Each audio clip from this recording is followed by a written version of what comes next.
Après s'être résolument tourné vers le monde anglophone en faisant il y a 10 ans de l'anglais la langue d'enseignement, le Rwanda, qui a effectué ces dernières années un rééquilibrage avec le retour en grâce du français, voit désormais dans ce bilinguisme un atout.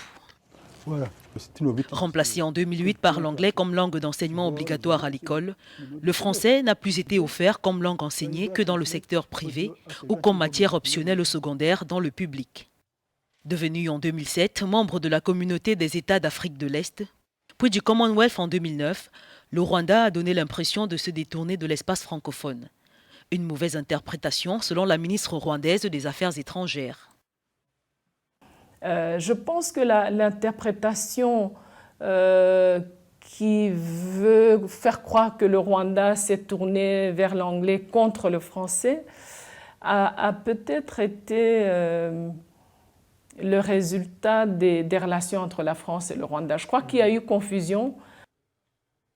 Selon l'Organisation internationale de la francophonie, 700 000 Rwandais, soit 6% de la population, étaient francophones en 2015.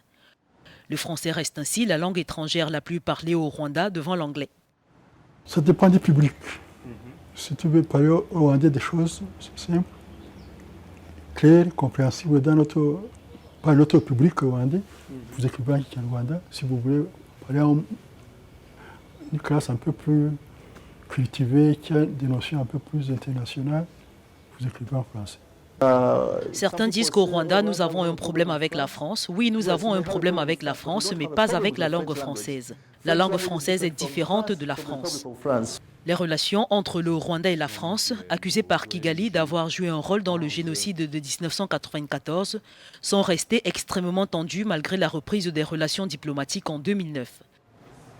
La candidature de Louise Mushikiwabo comme secrétaire générale de l'OIF permettrait, selon de nombreux Rwandais, de renforcer la place du français dans le pays, sans pour autant renier l'anglais.